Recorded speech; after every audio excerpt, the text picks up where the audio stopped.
I have a problem, and I think some of you might have the same one. I've been rewatching South Park again. Not casually, not as background noise, although it works beautifully for that too. I mean obsessively. I finished season 8 at 2 in the morning on a Tuesday, told myself I'd stop, and then immediately clicked play on season 9, because I needed to know if they'd follow up on something I'd noticed 3 episodes back. And I sat there in the dark, screen glowing, thinking, okay, one more episode, just one more. And then it was 4 a.m. and I was 6 episodes deep into a season I've already seen probably 15 times. That's the thing about this show. It gets under your skin in a way that most television simply doesn't. And I've been thinking a lot about why. Not just why South Park is good, because plenty of shows are good, but why it's addictive. Why it creates this pull that keeps dragging you back, keeps making you hit that next episode button even when you know every single line that's about to come out of Cartman's mouth. There's something happening with this show that goes beyond quality. There's a mechanism at work here, a combination of factors that I think makes South Park one of the most genuinely compulsive viewing experiences in the history of television. And tonight, I want to try to figure out what that mechanism actually is. So, if you're watching this late at night, get comfortable. Grab a pillow, maybe a blanket. We're going to be here for a while because this one goes deep. We're going to talk about why your brain latches onto this show and won't let go. Why you can rewatch the same episodes over and over and still find things you missed. Why a cartoon made with construction paper by 2 guys from Colorado has maintained an iron grip on millions of people for nearly 3 decades. And look, if you haven't subscribed to Papertown yet, it really does help us keep making these. Every subscribe, every like, it matters more than you'd think for a channel like ours. Okay, let me start with the moment. I think everything clicked for me. The moment I understood that South Park wasn't just a show I liked, but a show I was genuinely addicted to. It was Scott Tenorman Must Die.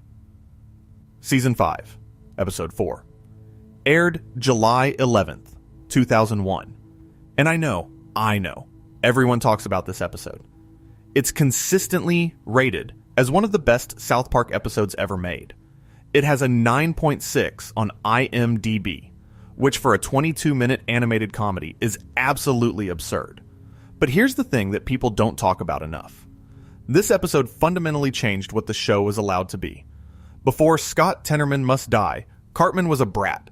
He was selfish, he was manipulative, he was crude, but he was ultimately a kid.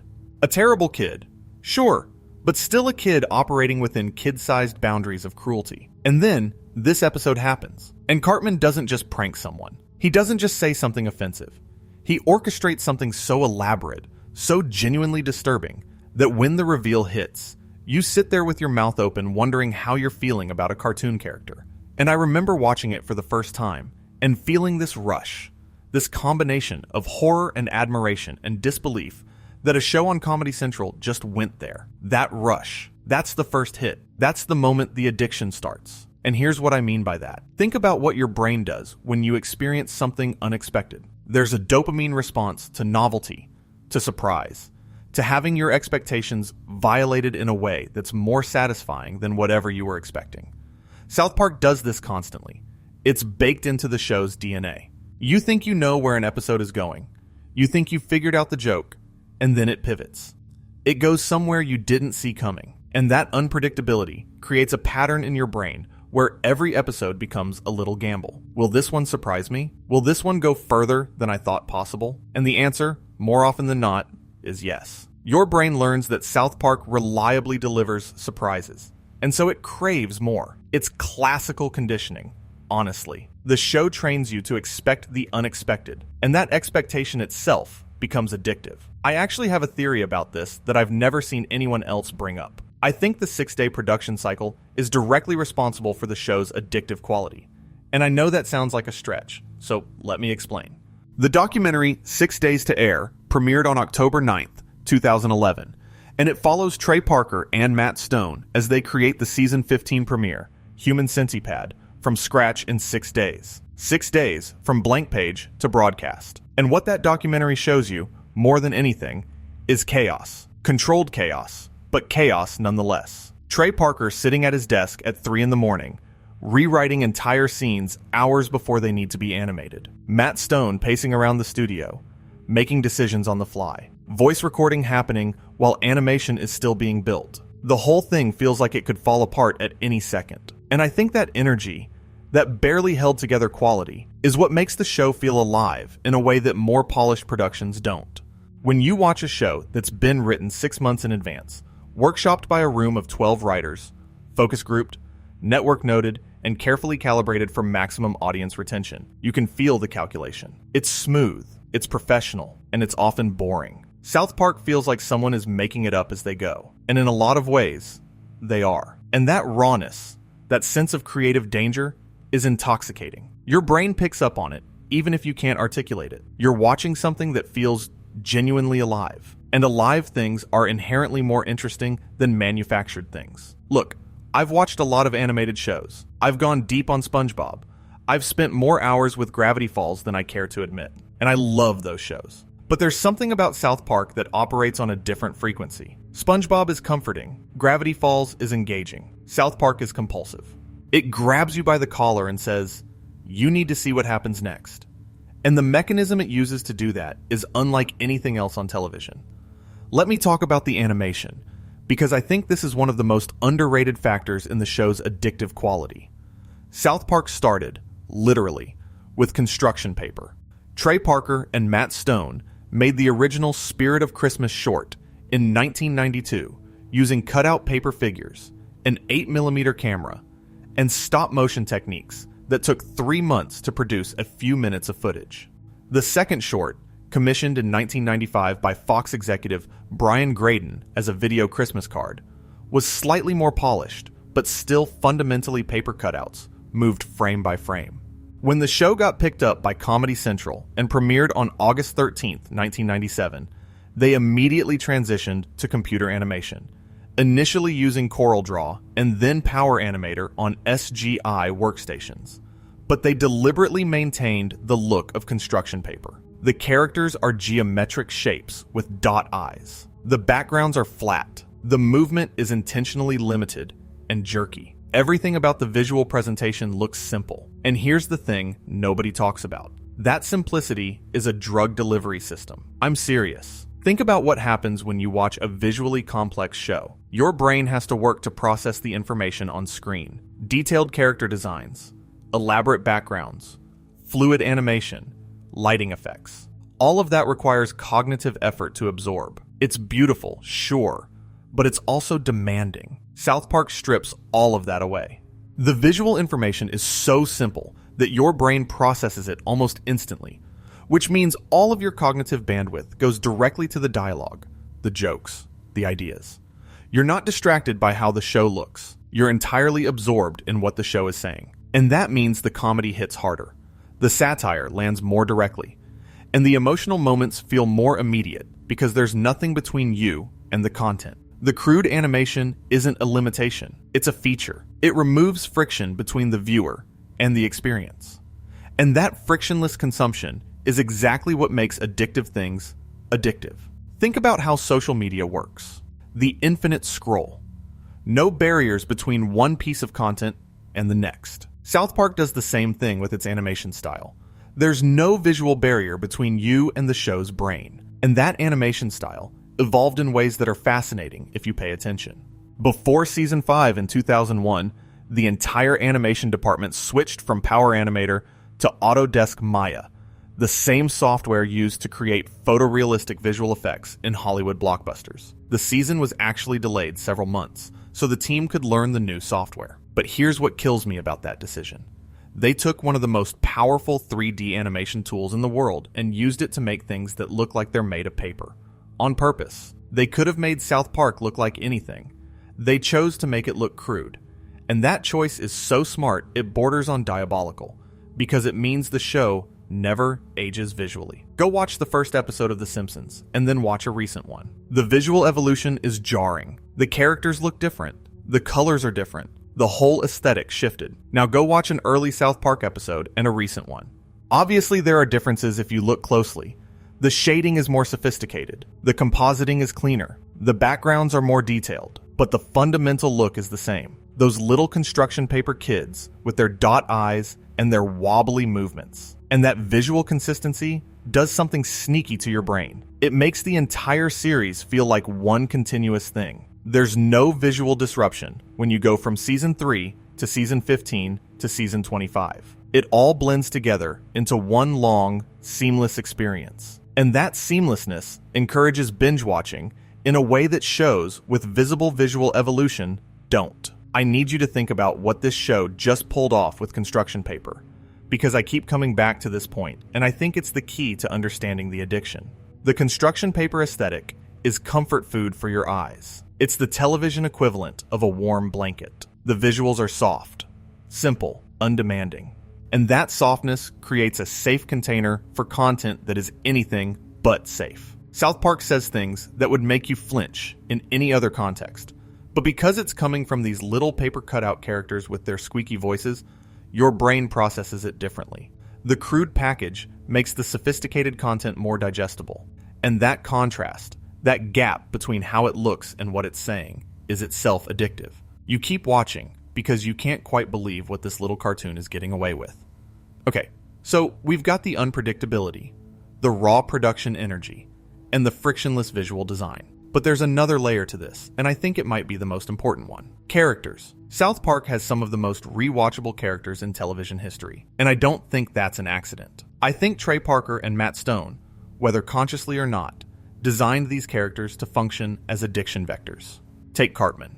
Eric Theodore Cartman, voiced by Trey Parker, who also voices Stan, Randy, Mr. Garrison, Mr. Mackey, Butters, Jimmy, Craig, and honestly about half the cast. Cartman is, and I say this with genuine affection, one of the worst human beings ever created in fiction. He's racist, he's manipulative, he's cruel, he's narcissistic, he's petty, he's vindictive. He's also, and this is the part that makes him addictive, genuinely funny. Not funny in spite of being terrible. Funny because of it. And that creates a moral tension in the viewer that is deeply compelling. You laugh at Cartman, and then you feel weird about laughing. And then you laugh again, because the show is already 3 jokes ahead of your guilt. That cycle of enjoyment and discomfort is addictive in itself. It keeps your brain engaged, because it's constantly processing 2 things at once: the comedy and the ethics of the comedy. And here's what I mean when I say these characters are addiction vectors. Each main character represents a different viewing pleasure.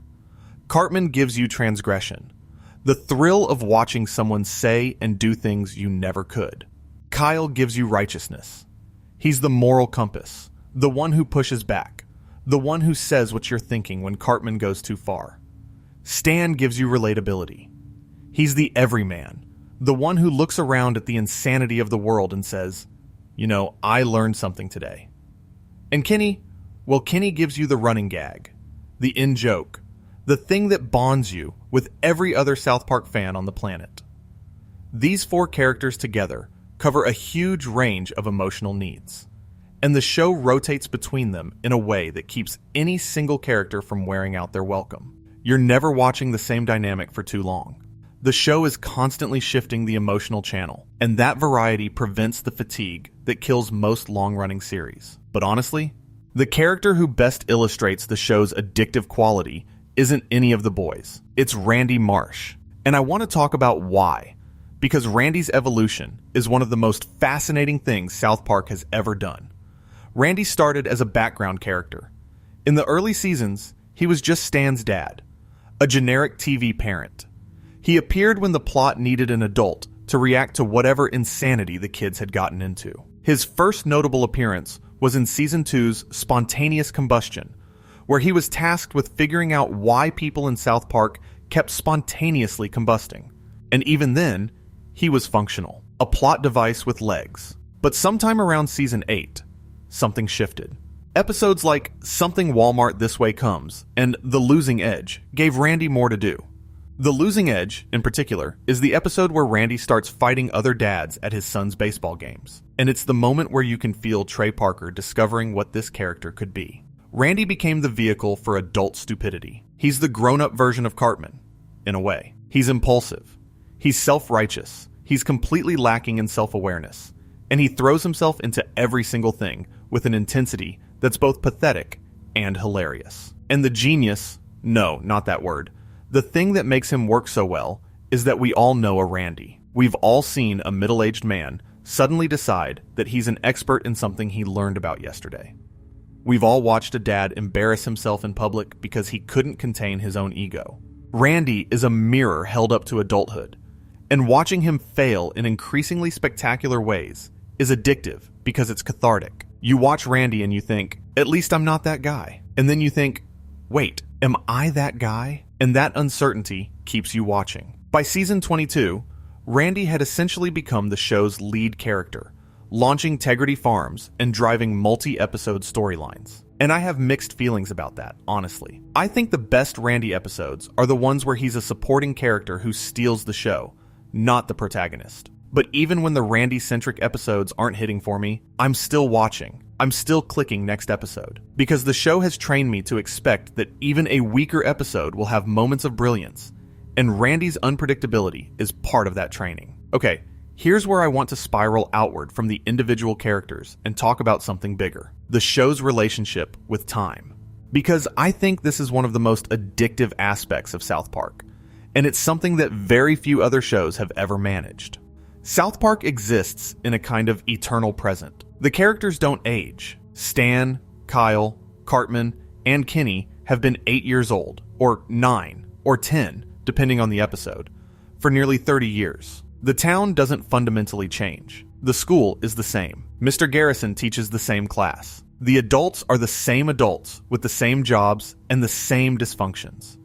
And yet, the show is obsessively engaged with the current moment. Episodes reference real events that happened days, sometimes hours, before they aired. The 2008 presidential election, the BP oil spill, the COVID pandemic, the rise of social media, cryptocurrency, AI, cancel culture. South Park comments on the world in real time while existing in a fictional space where time doesn't pass. And that combination is intoxicating.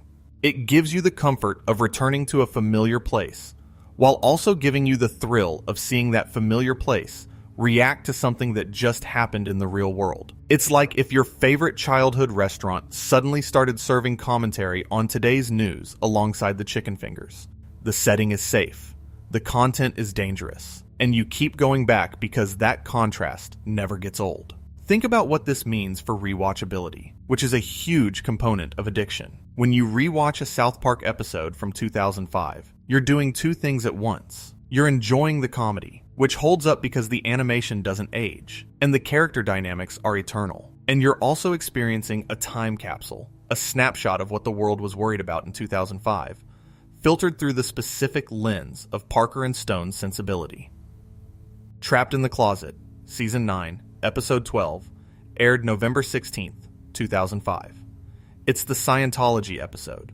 The one where Stan gets identified as the reincarnation of L. Ron Hubbard, and Tom Cruise literally locks himself in a closet. That episode is hilarious on its own merits, but it's also a document of a specific moment in American culture. A moment where Scientology's grip on Hollywood was being questioned publicly for maybe the first time, where Tom Cruise's public image was shifting from action hero to something more complicated, where a cartoon show on cable television was willing to do what mainstream media wouldn't. And watching it now, 21 years later, you get both the comedy and the history. It's entertainment and education simultaneously. And that dual function makes episodes exponentially more rewatchable, which feeds the addiction cycle. I want to stay on Trapped in the Closet for a minute because it illustrates something else about why South Park is addictive, which is the show's willingness to face real consequences for its comedy. When that episode aired, there were actual repercussions. Isaac Hayes, who voiced Chef and was a practicing Scientologist, left the show. Although there's a wrinkle to that story. His son later said that a representative from the Church of Scientology likely tendered Hayes' resignation without his knowledge, because Hayes had suffered a stroke and was in no condition to make that decision himself. And then the show responded by creating an episode called The Return of Chef in Season 10, where Chef comes back brainwashed and speaking entirely in clips from previous episodes, before being killed off in one of the most graphic character deaths the show has ever done. That sequence of events, the real-world controversy bleeding into the fictional world, and the show responding to it within its own narrative is the kind of thing that makes you lean forward. It makes the show feel like it has stakes, not fictional stakes, real ones. Trey Parker and Matt Stone were actually making enemies. They were actually risking lawsuits. They were actually pissing off one of the most powerful organizations in Hollywood. And that sense of genuine danger, the knowledge that the people making this show are putting themselves on the line every week, elevates the viewing experience from entertainment to event. You don't just watch South Park, you witness it. And honestly, this makes me laugh every single time I think about it. Every single person involved in making Trapped in the Closet was credited as either John Smith or Jane Smith. Everyone. Because Tom Cruise allegedly threatened to not promote Mission Impossible 3, which was distributed by Paramount, the same parent company as Comedy Central, if the episode wasn't pulled. And Parker and Stone responded by replacing all the credits with fake names. That's not just comedy. That's warfare. And you're addicted to it because you never know what battle they're going to pick next. Here's the thing. I've been putting this video together for weeks now, and I keep noticing patterns in how the show creates addiction. And one of the biggest patterns is what I'd call the density problem. South Park episodes are 22 minutes long. That's nothing. That's half a lunch break. But the amount of content packed into those 22 minutes is staggering. A typical episode will have an A plot, a B plot, sometimes a C plot, multiple satirical targets, visual gags in the background, throwaway lines that become running jokes, references to previous episodes, references to real-world events, and at least one moment designed to make you gasp, laugh, or think. There is no fat on a South Park episode. There's no filler. Every second is doing something. And that density means that you can watch an episode 5 times and still catch things you missed. That's not normal for a 22-minute cartoon. Most sitcoms, animated or otherwise, reveal everything on first viewing. South Park rewards repeat viewing in a way that's almost unprecedented. And rewatchability breeds addiction. You go back because you know there's more to find. And there always is. I want to give you a specific example. Season 8, Episode 1, Good Times with Weapons. Aired March 17th, 2004. This is the episode where the boys buy ninja weapons at a county fair and the animation style shifts to anime. And on first viewing, it's hilarious. The contrast between the crude South Park animation and the stylish anime sequences is the joke, and it lands perfectly. But on second viewing, you start to notice the details. The way each boy's anime version reflects their personality. The fact that Cartman's anime self is the most ridiculously overpowered. The way Kenny's hood in the anime version still obscures his face. And on third viewing, you start to notice the thematic argument the episode is making about how America is more offended by nudity than violence, which comes to a head when Butters appears naked at a public event and the town loses its mind, even though nobody seemed bothered by the kids throwing actual ninja stars at each other. Each viewing reveals another layer, and that's addictive. Your brain knows there's more to find, and it won't let you stop looking. Let me take a tangent here because I think it's worth mentioning. I've been reading about a concept in psychology called variable ratio reinforcement. It's the same principle that makes slot machines addictive. The reward doesn't come on a predictable schedule. Sometimes you pull the lever and you win. Sometimes you pull it and you don't. And because you can't predict when the next reward is coming, you keep pulling. South Park works on this principle. Not every episode is a masterpiece. Some are good, some are great, some are transcendent, and a few, let's be honest, are kind of mediocre. But you never know which one you're going to get. And that uncertainty keeps you watching. Because the next episode might be Scott Tenorman Must Die. The next episode might be Make Love, Not Warcraft. The next episode might be the one that changes everything. And you can't afford to miss it. So you keep watching. You keep clicking play. You keep pulling the lever. And I think this is where the show's production history becomes relevant again. Because the 6-day cycle doesn't just affect the feel of the show, it affects the consistency. When you're writing and producing an episode in less than a week, you don't have time to polish it to perfection. Some episodes are going to be rougher than others. And paradoxically, that inconsistency makes the show more addictive, not less. Because if every episode were equally good, you'd reach a point of saturation. You'd get used to the quality level, and it would stop surprising you. The fact that South Park oscillates between episodes of wildly different quality means that the great episodes feel even greater by comparison. When you hit a Make Love Not Warcraft, Season 10, Episode 8, which aired October 4th, 2006, and won a Primetime Emmy for Outstanding Animated Program, it feels like finding gold. And the memory of that feeling drives you through the episodes that don't hit as hard. You're always chasing the next Make Love Not Warcraft. The next moment where South Park reminds you why you fell in love with it in the first place. Okay, I want to pull back and talk about something that I think is the deepest level of the addiction spiral. And it's something that most people don't consciously recognize. South Park is addictive because it makes you feel smart.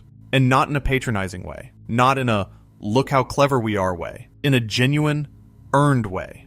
When you watch South Park and you catch the reference, when you understand the subtext, when you see through the crude surface to the sophisticated argument underneath, you feel a rush of intellectual satisfaction. You decoded something. You saw something that not everyone sees. And that feeling is powerfully addictive. Here's an example. Season 17, Episode 1, Let Go, Let Gov, aired September 25th, 2013. On the surface, it's an episode about the NSA surveillance controversy that was dominating the news at the time, following Edward Snowden's revelations about the scope of government spying. But underneath that, the episode is making a much more nuanced point about how people voluntarily surrender their privacy on social media while simultaneously being outraged about government surveillance.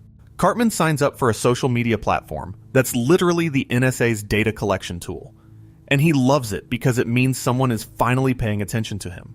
The joke is that we're all Cartman. We all want to be watched, even as we claim to value privacy. And when you catch that layer, when you see past the surface satire to the deeper observation about human nature, you feel good about yourself. You feel like you're in on the joke, and that feeling keeps you coming back. I need to talk about the music, because this is another addiction mechanism that people underestimate. Trey Parker is a legitimate musical talent, not in a pretty good for a cartoon guy way, in a wrote a Broadway musical that won 9 Tony Awards way.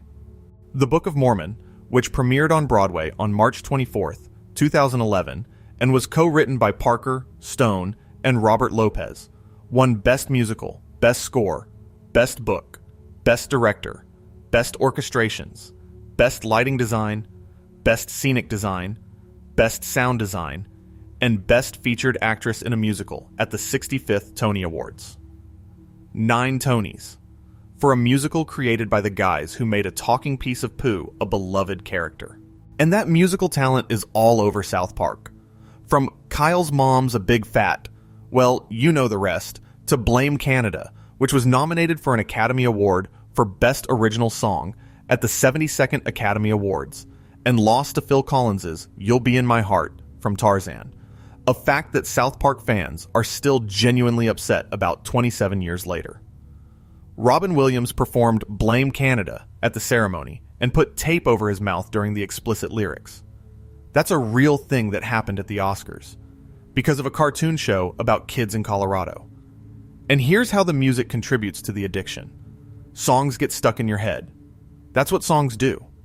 But South Park songs get stuck in your head in a specific way, because they're simultaneously catchy and inappropriate.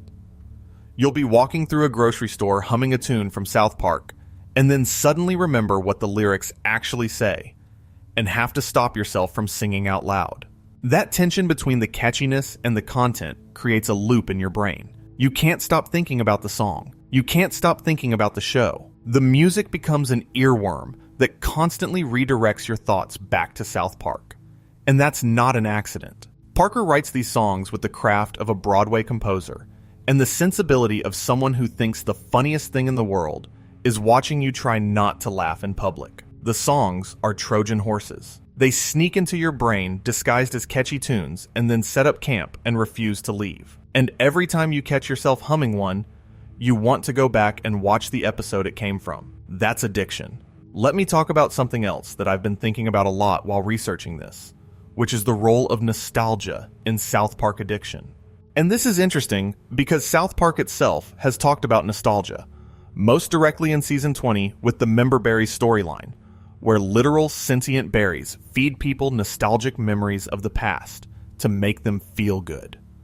But the show's own relationship with its audience involves a deep nostalgia loop. If you grew up watching South Park, going back to it triggers the same neural pathways that light up when you hear a song from high school or taste food your grandmother used to make. The show becomes associated with a specific time in your life, a specific version of yourself, and rewatching it is a way of reconnecting with that person. And because the show has been on the air since 1997, spanning nearly 3 decades, it has accumulated viewers across multiple generations.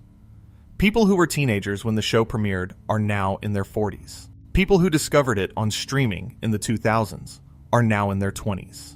Each generation has its own nostalgic relationship with the show, and that nostalgia is a powerful addictive force.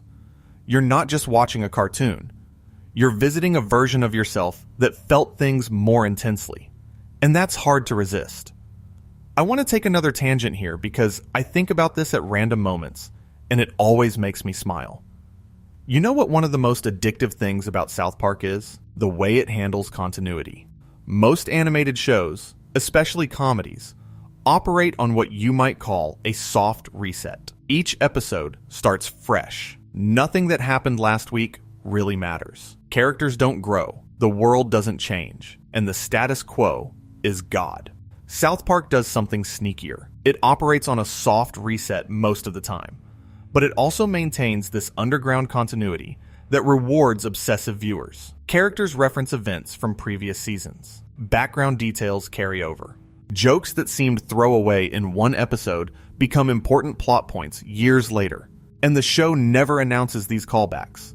It doesn't put up a graphic that says, "Remember this from Season 4? It just does it, and trusts you to catch it. Here's a perfect example. In Season 6, Butters becomes a major character after Kenny's semi-permanent death. He replaces Kenny as the 4th friend in the group, and the show explores his character in ways that previous seasons hadn't. Butters' very own episode, which aired on December 12th, 2001, as the final episode of Season 5, established Butters as this impossibly naive, sweet kid with terrible parents. His dad is caught engaging in inappropriate behavior at a location called the Stud Cat Theater. And then in Casa Bonita, Season 7, Episode 11, November 12th, 2003, there's a blink and you miss it moment where you can see the Stud Cat Theater across the street from Casa Bonita. It's not a joke. It's not a plot point. It's just there.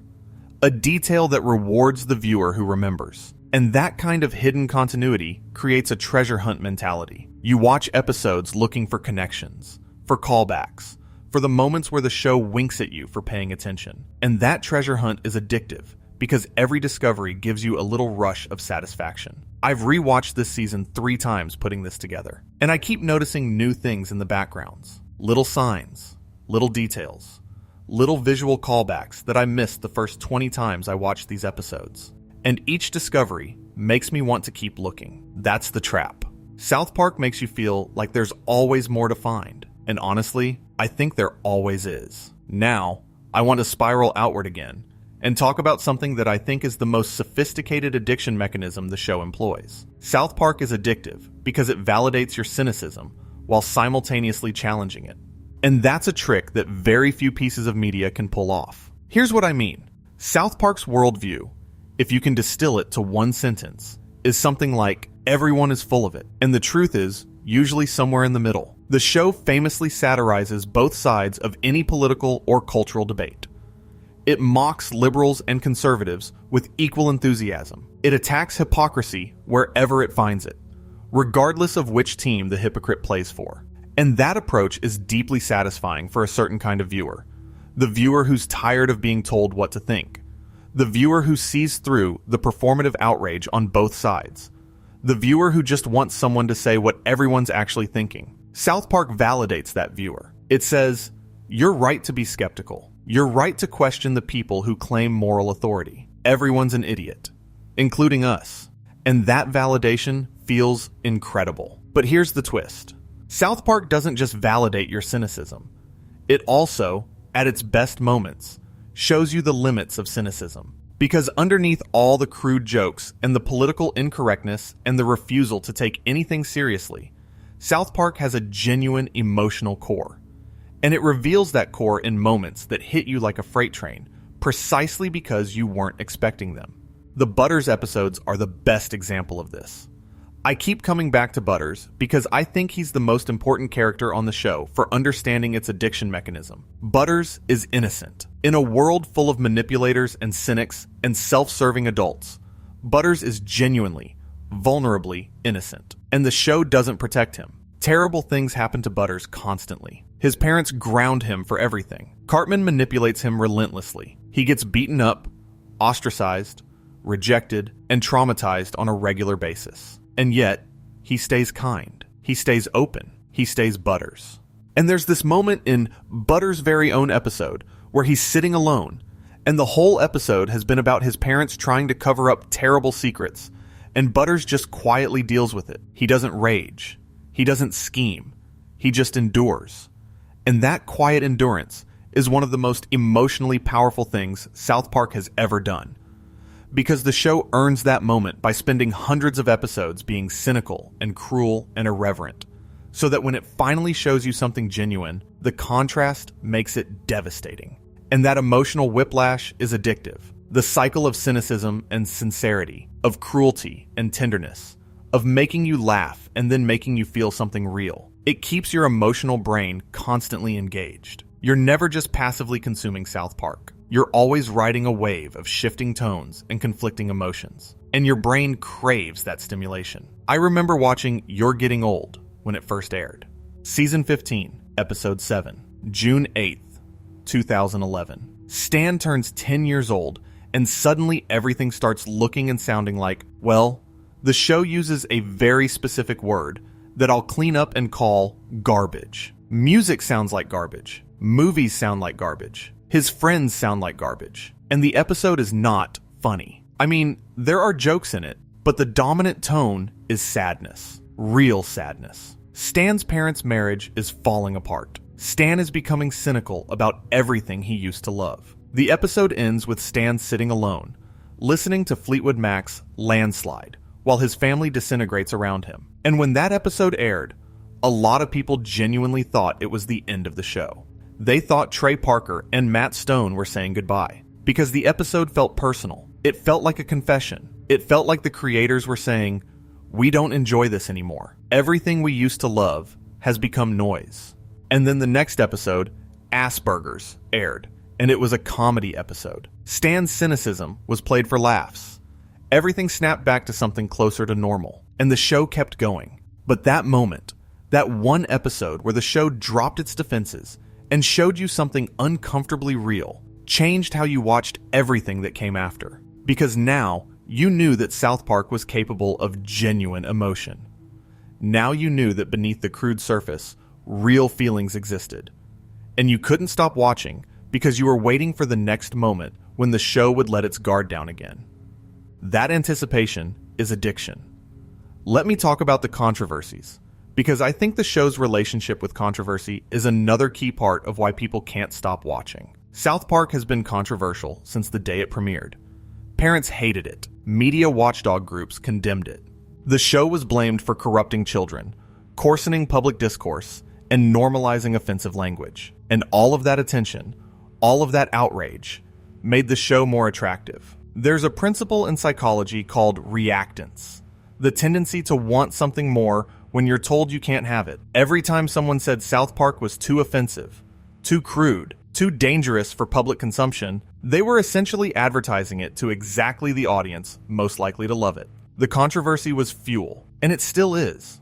But the really addictive controversies aren't the ones where people are offended by toilet humor. They're the ones where South Park takes on powerful institutions and wins. Trapped in the Closet took on Scientology. Cartoon Wars took on the debate over depicting the Prophet Muhammad in the context of the Danish cartoon controversy.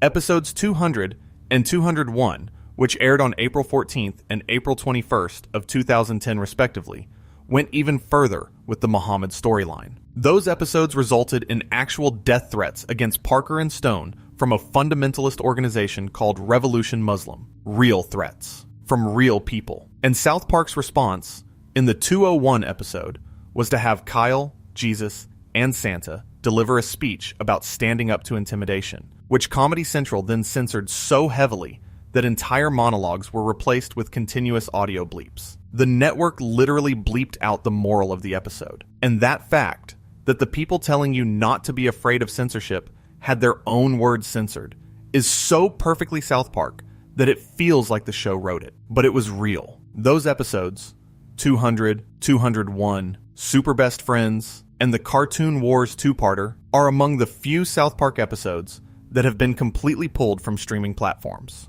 You can't watch them on Paramount Plus. You can't watch them on the South Park website. They've been effectively banned. And that banning makes them legendary. They've become the forbidden episodes, the ones that true fans track down and trade and discuss in hushed tones. And that forbidden quality is incredibly addictive. It transforms watching a cartoon into an act of mild rebellion. You're not just consuming entertainment. You're defying the censors. You're seeing what they don't want you to see. And that feeling of illicit access is one of the most powerful addictive forces in media. I want to talk about something else now. The way South Park handles its long-term storytelling, particularly the shift to serialized formats in seasons 19 and 20, because I think this experiment reveals something important about the show's addictive properties. Season 19, which aired in 2015, introduced what Trey Parker called serialized light.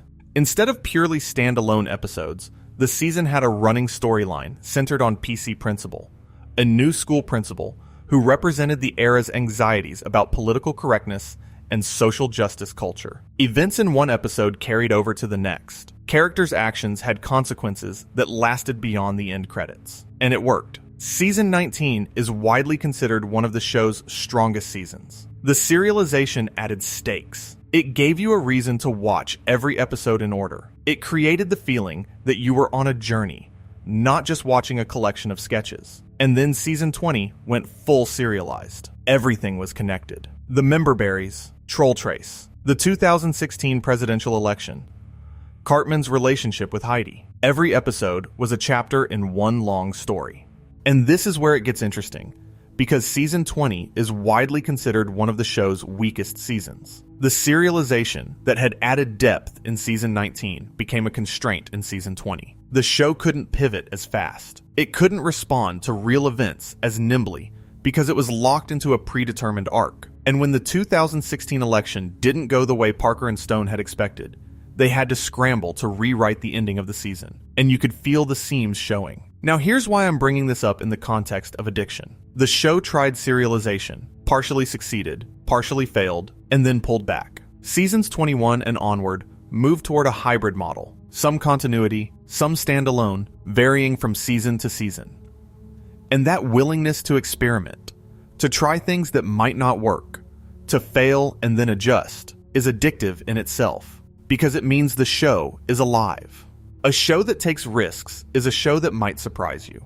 A show that plays it safe is a show you eventually stop watching because you already know what it's going to do. South Park refuses to be predictable, even at the cost of occasional failure. And that refusal keeps you hooked. I actually want to circle back to something I mentioned earlier about the 6-day production cycle, because there's an aspect of it that I don't think gets enough attention. The speed of production doesn't just affect the quality and the feel of the show. It affects the viewer's relationship with time. When you watch a South Park episode that references something that happened 3 days ago, you feel connected to the present moment in a way that no other show provides. You're watching a work of fiction that is engaging with the same reality you're living in, almost in real time. And that temporal proximity creates a bond between the viewer and the show that's fundamentally different from the bond you form with a show that was written 9 months before it airs. You're in this together. You and South Park are experiencing the same world at the same time. And that shared experience is addictive because it creates a sense of community. Even if you're watching alone at 3 a.m, you know that millions of other people are reacting to the same events, through the same lens, at the same time. South Park becomes a shared language, a way of processing the world. And shared languages are incredibly hard to give up. Let me give you a specific example of how this temporal connection creates addiction. The Pandemic Special aired on September 30th, 2020, as the premiere of Season 24. The country was 7 months into the COVID-19 pandemic. Everything was uncertain. Schools were closed, businesses were shuttered, people were scared, and nobody knew when things would get back to normal.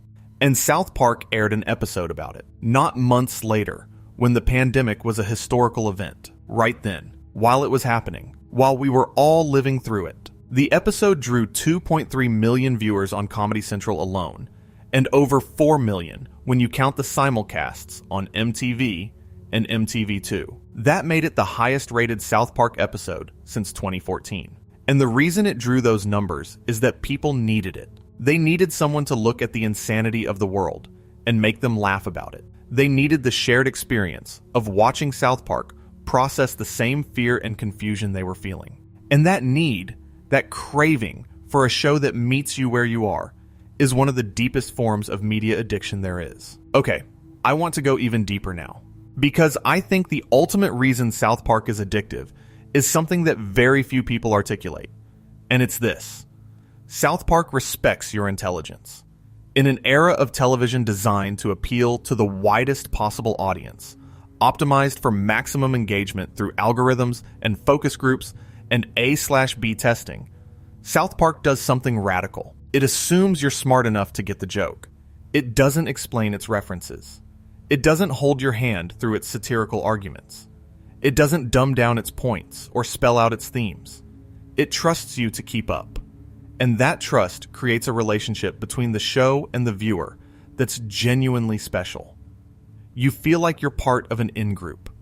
You feel like the show is talking to you, specifically because you're the kind of person who gets it. And that feeling of being understood, of being recognized as someone who's paying attention in a world full of people who aren't, is profoundly addictive. I need to talk about the Paramount Plus deal because it's directly relevant to the addiction mechanism. In August 2021, Parker & Stone signed a deal with Paramount Global, the parent company of Comedy Central and Paramount Plus, reportedly worth approximately $900 million initially, but later reported as being worth up to $1.5 billion when all components are factored in. The deal guaranteed at least 14 made-for-streaming movies, with 2 per year. It also extended the series through season 30 at least, and ensured that the entire library of South Park episodes would be available exclusively on Paramount Plus. And that exclusivity is an addiction mechanism in itself. If you want your South Park fix, you need Paramount Plus. You need to be in the ecosystem. And once you're in, the frictionless availability of every single episode creates the perfect conditions for binge watching. Every episode you've ever loved, every episode you've been meaning to rewatch, every episode someone mentioned on Reddit that you haven't seen in years, it's all right there, one click away. The entire 28th season, 338 episode history of the show, arranged chronologically, waiting for you. And the streaming interface is designed, as all streaming interfaces are, to keep you watching. Autoplay. Up next, related content suggestions. The infrastructure of addiction is built into the platform. But here's what I think is really interesting about the streaming era's impact on South Park addiction. The show was originally designed for weekly viewing. You watched an episode on Wednesday night. You talked about it at school or work on Thursday, and then you waited a week for the next one. That weekly rhythm created anticipation, which is itself an addictive state. You spent the whole week looking forward to the next episode. The anticipation was part of the experience. And now, in the streaming era, that anticipation is gone.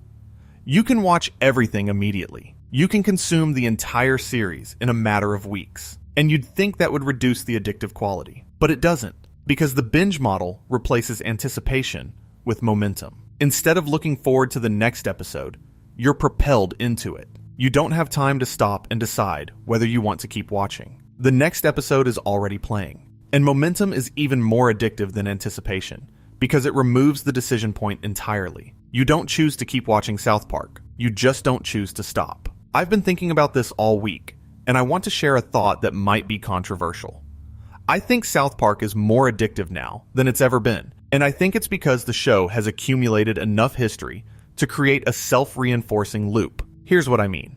When South Park was 5 seasons old, it was a great show with a handful of iconic episodes. You could watch it, enjoy it, and move on.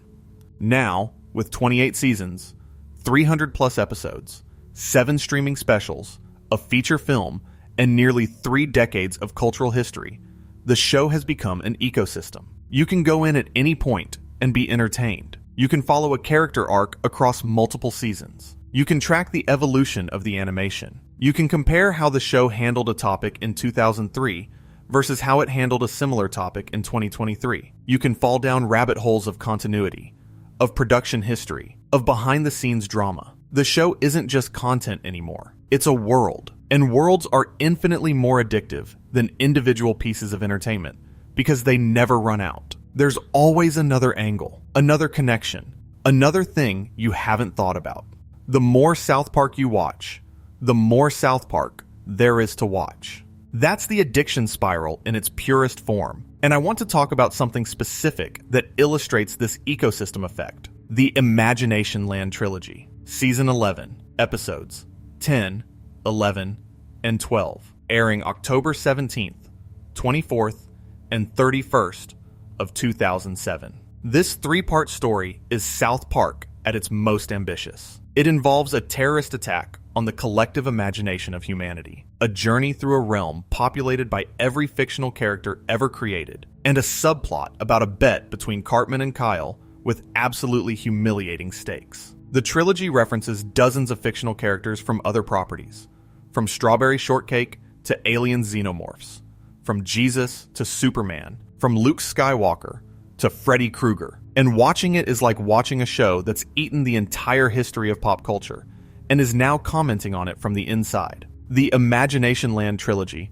won a Primetime Emmy Award for Outstanding Animated Program, and it deserved it. But here's what makes it addictive beyond its inherent quality. The trilogy is a crossroads. It connects to everything. It references the show's own history. It references real-world events. It references other properties. And it asks a genuinely philosophical question about the nature of reality and imagination that the show never fully resolves. And because it connects to everything, it becomes a node in the network of South Park content. Watching it makes you want to re-watch the episodes it references. The episodes it references make you want to watch the ones that came after. And suddenly, you're 6 hours deep in a South Park marathon that started because you wanted to re-watch one trilogy. Right. Let me talk about something that I think is underexplored in conversations about why people are addicted to this show. The voice acting. Specifically, the voice acting of Trey Parker, who voices Cartman, Stan, Randy, Mr. Garrison, Mr., Mackie, Butters, Jimmy, Craig, Clyde, and what feels like about 100 other characters. And Matt Stone, who voices Kyle, Kenny, Butters' dad, Stuart McCormick, Gerald Broflovsky, Jimbo Kern, and dozens more. These 2 men voice the vast majority of the characters on the show. And here's what's incredible about that. Each character sounds distinct. You never confuse Cartman's voice with Stan's voice, even though they're both Trey Parker.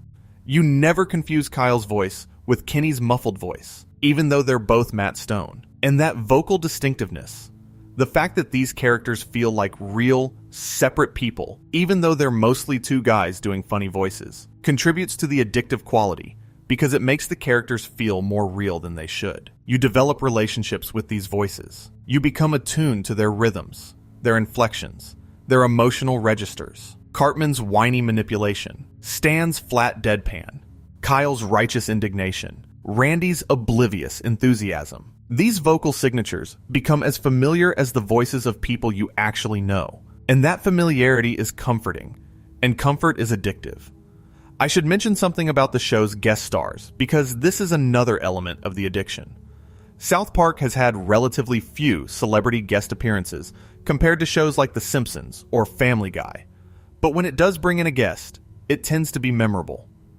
George Clooney voiced Stan's dog, Sparky, in the Season 1 episode, Big Gay Al's Big Gay Boat Ride. Robert Smith of The Cure appeared as himself in Mecha Streisand. Jennifer Aniston voiced a choir teacher in Rainforest Schmainforest. But the most important thing about South Park's use of celebrity isn't the guest stars.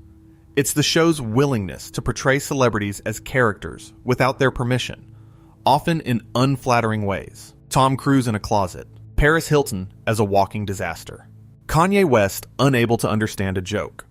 These portrayals are addictive because they scratch an itch that other media can't. They say the things about famous people that everyone thinks but nobody says out loud. And the show gets away with it because it's animation, because it's satire, and because Parker and Stone genuinely do not care about making enemies in Hollywood. That fearlessness is intoxicating. You watch because you want to see who they'll go after next. You watch because you want to hear them say the thing that nobody else will say. You watch because in a media landscape dominated by access journalism and celebrity worship, South Park is the kid in the back of the class saying what everyone's thinking. I want to spiral back now to something I touched on earlier, because I think it's worth expanding. The emotional depth hidden beneath the crude surface. This is, for me, the single most addictive thing about South Park, because it's the thing you don't expect. You come for the jokes. You stay for the feelings you didn't know a show about paper cutout kids could make you feel. I keep thinking about Kenny Dies. Season 5, Episode 13. Aired December 5th, 2001. In this episode, Kenny doesn't die in the usual comedic way, with the boys reacting with their iconic line. He gets sick.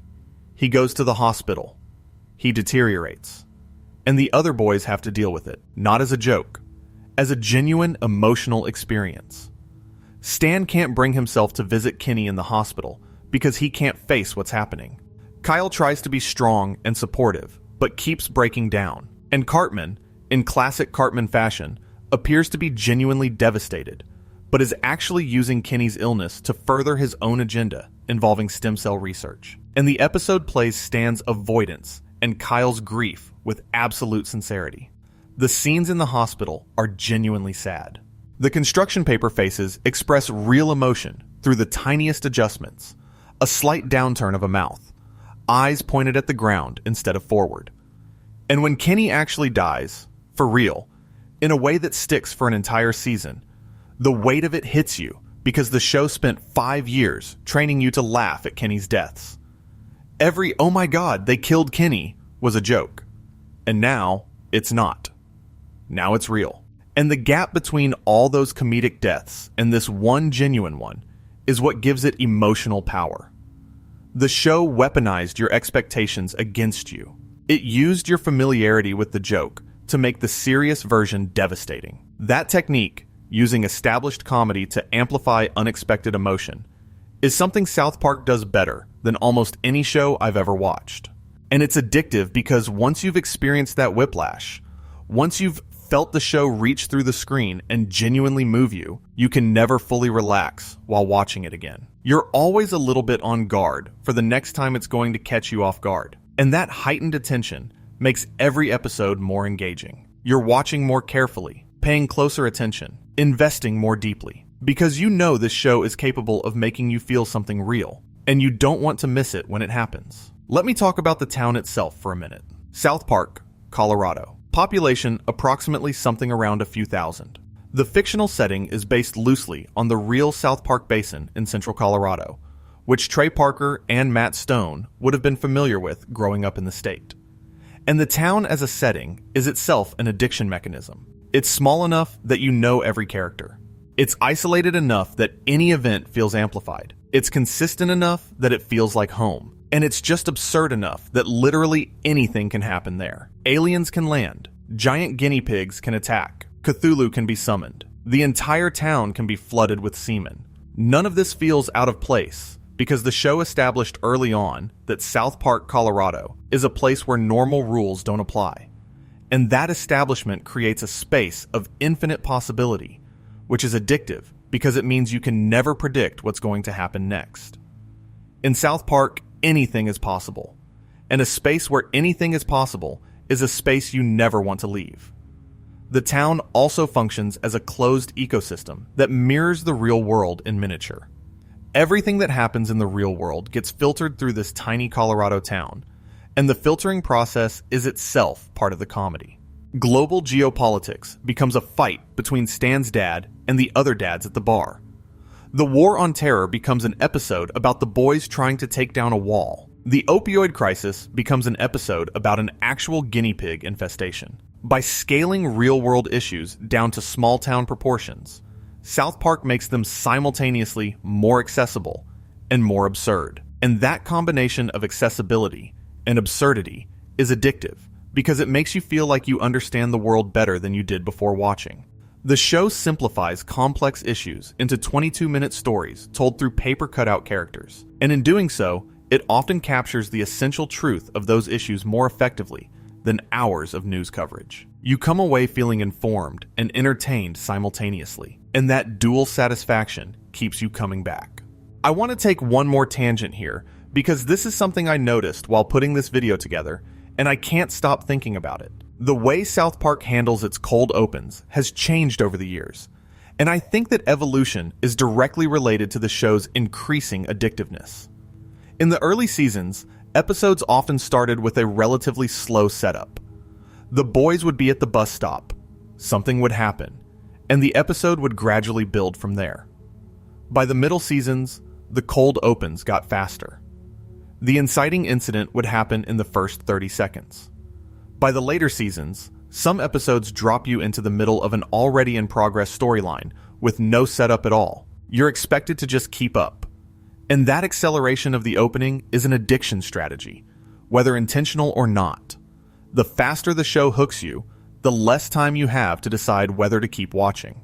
By the time you could make a conscious decision to stop, you're already 5 minutes in and invested in whatever insane thing is happening on screen. I also want to point out something about the way South Park handles its endings, because this is crucial to the addiction cycle. A lot of episodes end abruptly, not neatly, not with a bow on top, but abruptly. Sometimes the conflict isn't fully resolved. Sometimes the "I learned something today" speech is deliberately unsatisfying, or is undercut by a final joke. And that lack of closure is addictive because it leaves you with a lingering sense of incompleteness. You feel like there should be more. You feel like the story isn't quite finished. And what do you do when you feel like a story isn't finished? You click play on the next one. You keep watching, hoping for the closure that the previous episode denied you. And then the next episode does the same thing, and the next. And you never stop watching because you never feel fully satisfied. South Park keeps you in a state of perpetual almost satisfaction, which is, not coincidentally, the exact same state that keeps people refreshing social media feeds, playing slot machines, and eating chips from a tube. You keep going because you're always almost there, but never quite. Here's something that I think crystallizes everything I've been saying. The show won a Peabody Award in 2006, cited for its stringent social commentary and undeniably fearless lampooning of all that is self-important and hypocritical in American life.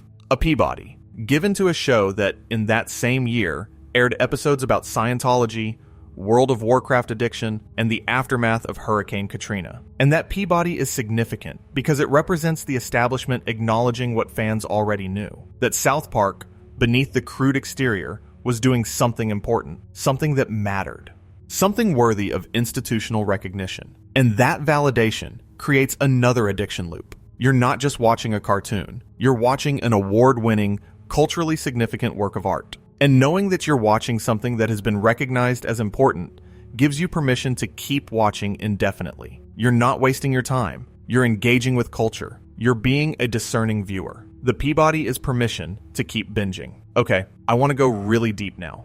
I want to talk about the thing that I think makes South Park fundamentally different from every other animated show, and the thing that I believe is the ultimate source of its addictive power. And it's this. South Park is the only animated show on television where the creators are the show, not in the way that Matt Groening is associated with The Simpsons or Seth MacFarlane is associated with Family Guy. Those creators are important to their shows, but their shows can exist and have existed without their daily involvement. South Park cannot exist without Trey Parker and Matt Stone. They write it, they voice it, they direct it, they produce it. Every episode passes through their brains. Every line of dialogue comes out of their mouths. The show is an unfiltered expression of two specific humans, and when you watch it, you're experiencing their perspective directly, without the dilution that comes from a traditional writer's room or a studio notes process. I've thought about this a lot, And I think this is why the show creates such a strong parasocial bond with its audience. When you watch South Park, you feel like you know Trey and Matt. You feel like you understand how they think, what makes them laugh, what makes them angry, what they care about underneath all the irreverence. And that feeling of knowing someone, even someone you've never met, is deeply addictive. Humans are social creatures. We crave connection. And South Park creates a one-way connection between the viewer and its creators that's more intimate than almost any other show provides. You're not watching the output of a committee. You're watching two guys think out loud, week after week, year after year. And over time, that exposure builds into something that feels like a relationship. You care about what they have to say. You want to hear their take on the latest news. You miss them when the show is on break. That's not just fandom. That's attachment. And attachment is the deepest form of addiction. I remember watching a specific moment that captured this for me. In 6 Days to Air, the documentary, there's a scene where Trey Parker is sitting in the recording booth at 2 a.m, exhausted, performing Cartman's voice for a scene that's going to air in less than 24 hours. And he's laughing. He's actually cracking himself up. He can't get through the line because he keeps laughing at his own joke. And watching that, I felt something genuine. I felt affection for this guy. I felt like I was in the room with him. I felt like I understood why he does what he does. Not for the money, not for the fame, but because it makes him laugh. And that moment of genuine connection, mediated through a screen, is the heart of South Park addiction. You're not just watching a show. You're spending time with people you like. And you keep coming back because you miss them when you're gone. Let me talk about seasons 4 through 8, because I think this is the era when South Park went from being a good show to being an addictive one, and I want to explain why. In the early seasons, 1 through 3, South Park was riding the novelty wave. The show was shocking. It was new. It was something people had never seen before. And that novelty carried it through some growing pains. Episodes that relied more on shock value than substance. Characters that hadn't fully developed. Satire that was more blunt instrument than surgical tool. But by season 4, which premiered on April 5th, 2000, the show had settled into something much more sophisticated. The satire got sharper, the character work got deeper, and most importantly, the show figured out how to be topical in a way that felt necessary rather than opportunistic. Season 4 gave us Trapper Keeper, a parody of the 2000 election that managed to be both timely and timeless. It gave us Cherokee hair tampons, which took on alternative medicine with a precision that was years ahead of the mainstream conversation. It gave us Timmy 2000, which introduced Timmy as a character, and in doing so, asked surprisingly complex questions about disability, pity, and the difference between inclusion and condescension. And it gave us Something You Can Do With Your Finger, which was the episode where Randy's backstory as a former boy band member was revealed. That last one is important because it's one of the first episodes to dig into Randy as a character with a history, not just Stan's dad, but a person with his own dreams and failures. And that deepening of a supporting character into a full human being is what separates good shows from addictive ones. Seasons 5 through 8 are where the show really hit its stride. Season 5 gave us Scott Tenorman Must Die, which we've already talked about. But it also gave us Butters' very own episode, which transformed Butters from a background character into one of the show's most beloved and emotionally complex figures. Season 6 gave us the extended storyline of Kenny's absence and Butters' brief tenure as the fourth friend, which added a layer of serialized storytelling that was radical for the show at the time. Season 7 gave us Casa Bonita and South Park is Gay and All About Mormons, which is the episode that would eventually lead, in a sense, to the Book of Mormon musical. And Season 8 gave us Good Times with Weapons, Awesome O, and the unforgettable Woodland Critter Christmas, which is Season 8, Episode 14, the finale that aired December 15th, 2004, and which might be the single most disturbing thing the show has ever produced. I want to linger on Woodland Critter Christmas because it's a perfect case study in South Park addiction. The episode starts as a deliberately saccharine Christmas special narrated in rhyming couplets. Cute woodland animals ask Stan to help protect them from a mountain lion. It's sweet. It's wholesome. It looks like a Christmas card come to life. And then, about 8 minutes in, the cute woodland animals turn out to be Satanists. And the episode goes to places that I genuinely cannot describe on this channel without triggering content filters. But trust me when I say that if you've seen it, you've never forgotten it. And if you haven't seen it, you need to. The brilliance of the episode is the contrast between the form and the content. It looks like a children's Christmas special. It sounds like a children's Christmas special, with the rhyming narration and the gentle animation. But the content is so aggressively, creatively awful that the juxtaposition becomes the joke. And that juxtaposition is addictive because it's the essence of what South Park does. Packaging transgressive content in a disarmingly innocent wrapper. Your brain keeps getting fooled. You keep expecting the innocent surface to match innocent content, and it never does. And each violation of that expectation triggers a rush of surprise and delight that keeps you watching for the next one. You know what's funny? I think about this at random moments. I'll be standing in line at a coffee shop, and I'll suddenly remember a specific South Park joke and have to suppress a laugh. And I know I'm not the only one who does this, because I've seen people do it. That involuntary recall, those moments where the show pops into your head unbidden, is one of the strongest indicators of addiction. The show isn't just something you watch. It becomes part of your mental furniture. Its jokes, its characters, its phrases, they take up permanent residence in your brain and resurface at unpredictable moments. Respect my authority. Screw you guys, I'm going home. Oh my god, they killed Kenny. You're gonna have a bad time. These phrases have leaked out of the show and into the common language. They're memes before memes existed. And every time you use one, every time you hear one, you're reminded of the show. You're pulled back into the orbit. The addiction is self-reinforcing because the show has embedded itself in the culture so deeply that you can't escape it even when you're not watching. Let me talk about something that I think ties all of this together. The concept of flow state. Mihaly Csikszentmihalyi, the psychologist who coined the term, described flow as a state of complete absorption in an activity, where time seems to disappear and you're entirely present in the moment. Flow happens when the difficulty of an activity is perfectly matched to your skill level. Not too easy, not too hard, just challenging enough to keep you fully engaged. And I think South Park creates a viewing flow state. The pace of the show, the density of the jokes, the layered satire that rewards attention without demanding too much effort.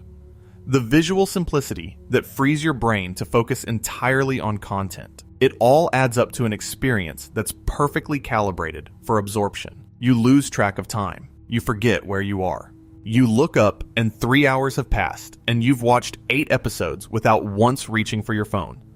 That's flow. And flow is addictive because it feels good. It feels like exactly the right amount of mental stimulation. Not boring, not overwhelming, just right. The Goldilocks zone of entertainment. And honestly, I think this is why so many people fall asleep to South Park. I know that might sound contradictory after everything I've said about the show being stimulating and engaging and intellectually demanding. But here's the thing. The same qualities that make South Park perfect for active viewing also make it perfect for passive viewing. The familiar voices, the simple visuals, the predictable rhythms of the jokes, the comfort of returning to a world you know intimately.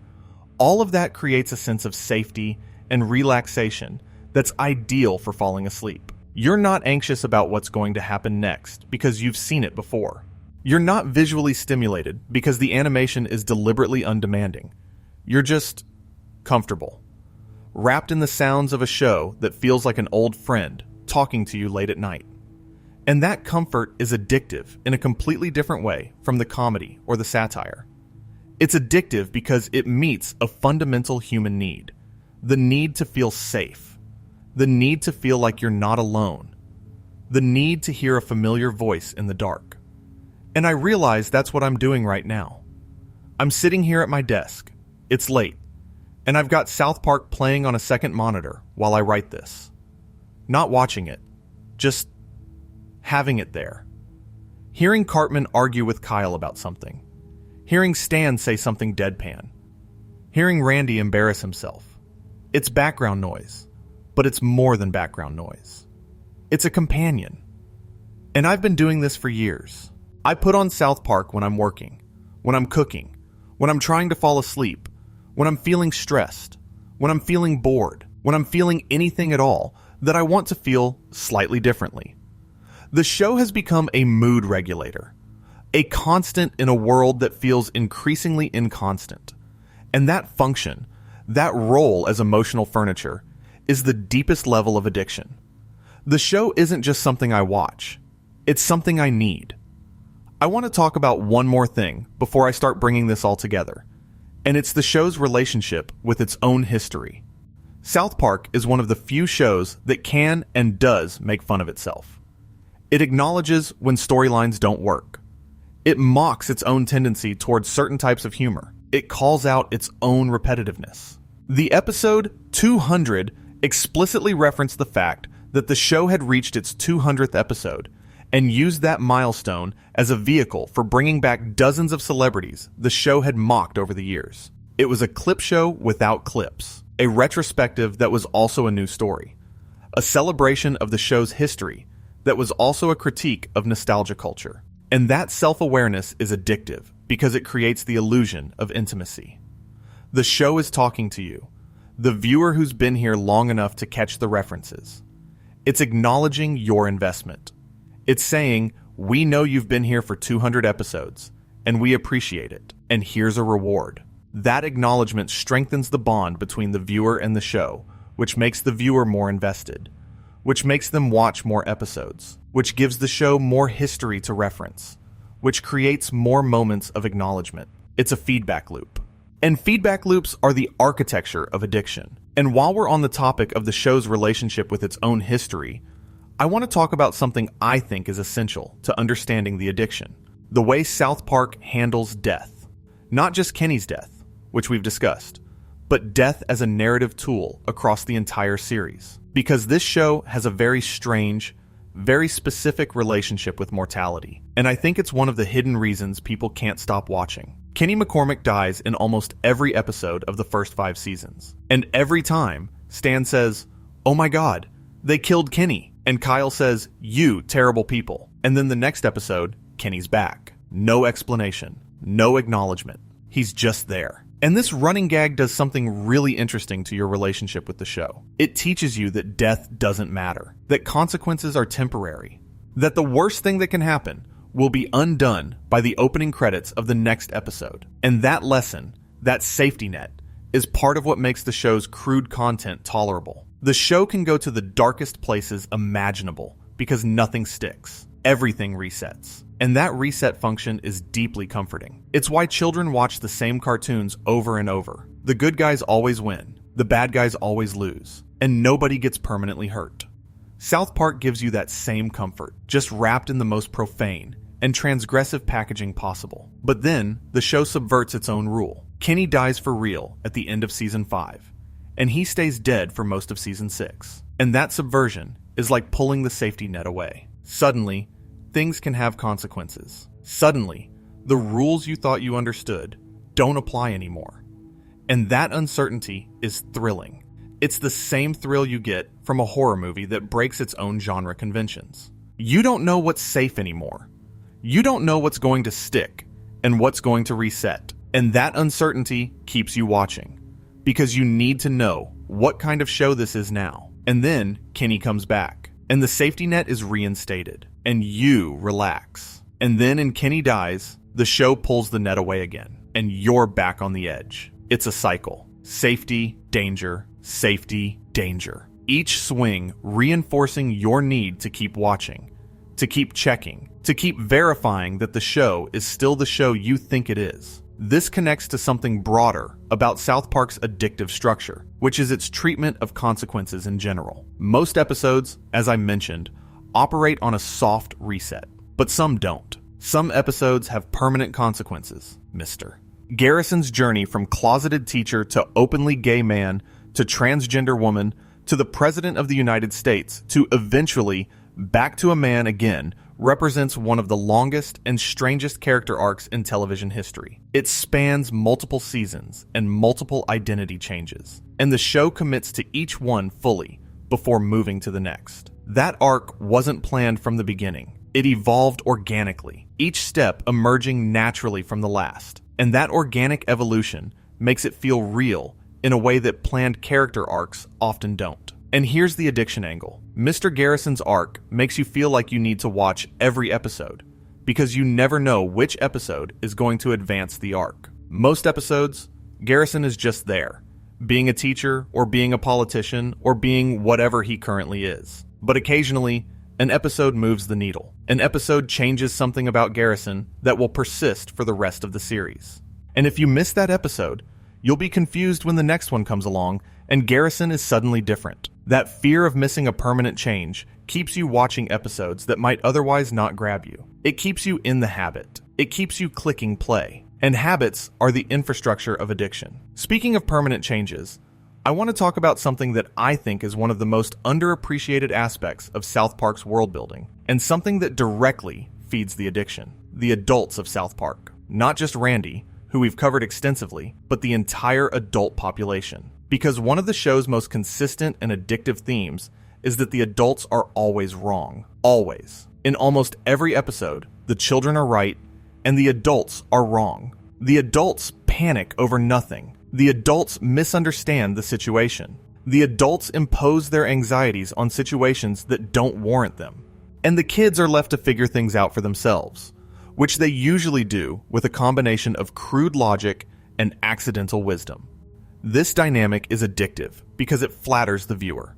Whether you're a kid watching the show and feeling validated by seeing adults portrayed as idiots, or an adult watching the show and feeling the delicious irony of being entertained by a show that's mocking your entire demographic. The adults are wrong dynamic gives you something to feel superior about. And feeling superior is addictive. It's one of the most reliable dopamine triggers in human psychology. You watch South Park and you think, I'm not that dumb. I wouldn't fall for that. I can see what the kids see. And that feeling of being smarter than the characters on screen keeps you watching because it keeps making you feel good about yourself. But the show is also sneakier than that, because sometimes the kids are wrong too. Sometimes Cartman's schemes backfire. Sometimes Kyle's righteousness is misplaced. Sometimes Stan's apathy is the real problem. And in those moments, the show is gently reminding you that nobody is immune to stupidity. Not the adults, not the kids, not you. That humility is woven into the show's DNA. And it's another form of the emotional variability that keeps viewers addicted. The show gives you superiority, takes it away, gives it back, takes it away again. Each swing keeps you engaged because you're never quite sure where you stand. Let me talk about Mr. Mackey for a second, because he's a perfect example of how South Park creates character-based addiction through vocal distinctiveness. McKay, that verbal tick. That single addition to the end of every sentence. It's so simple. It's such a small thing, but it does so much work. It makes Mr. Mackey instantly recognizable. It makes him immediately funny. It creates a running joke that never gets old because it's not trying to be a joke. It's just how he talks. And when you hear it, when you hear McKay in your own head while you're doing something completely unrelated to South Park, you're pulled back into the show. The verbal tick becomes a trigger, an involuntary reminder, a tiny hook embedded in your brain that tugs you back toward the show every time it activates. And South Park is full of these vocal hooks. Cartman's seriously, Jimmy's stutter, Mr. Garrison's exasperated sigh, Randy's enthusiastic, oh, when he has an idea, Butters' nervous, oh, hamburgers. Each character has a signature sound, a verbal fingerprint that lodges in your memory and refuses to leave. And these sounds accumulate over time. The more episodes you watch, the more vocal hooks are embedded in your brain, and the more frequently you're reminded of the show in your daily life. It's a colonization strategy. South Park colonizes your mental space, one verbal tick at a time, until the show is so deeply embedded in your consciousness that separating yourself from it would feel like losing part of your identity. Before I move on, I want to go deeper into something that I don't think gets discussed enough when people talk about South Park: the show's relationship with religion. And I think this feeds into the addiction in a way that most people don't consciously register. South Park has tackled religion more frequently, more directly, and more fearlessly than any other show on television. Christianity, Mormonism, Scientology, Islam, Judaism, Catholicism, atheism. Every belief system gets the South Park treatment. And the show's perspective isn't straightforward mockery. It's more nuanced than that. All About Mormons, Season 7, Episode 12, which aired November 19th, 2003, is a perfect example. The episode explains the origins of the Mormon faith in detail, and the details are objectively absurd. A guy finding golden plates in the woods and translating them using magic stones. And the show presents this without flinching, letting you laugh at how ridiculous it sounds. But then, at the end, the Mormon kid in the episode turns to Stan and essentially says, "Yeah, I know it sounds crazy, but my family is happy. We love each other, and my faith gives me something meaningful. So what's your problem?" And the show lets that land. It doesn't undercut it with a joke. It doesn't dismiss it. It lets the sincerity exist alongside the absurdity. And that balance, that willingness to acknowledge both the ridiculous surface and the genuine human need underneath, is something that sticks with you long after the episode ends. This religious engagement connects to the addiction because it means the show is constantly poking at things that matter, not just pop culture trivia or celebrity gossip. The big questions: does God exist? What's the meaning of suffering? Is organized religion a force for good or a mechanism for control? When Jesus appears as a regular character in South Park, a guy who has his own public access TV show and hangs out at the bar with the other residents, the show is doing something philosophically radical. It's domesticating the divine. It's saying, what if God were just a guy? What if faith were just another thing people in a small Colorado town argued about? And by making these enormous questions feel small and manageable and funny, the show gives you a framework for thinking about them that no church or philosophy textbook provides.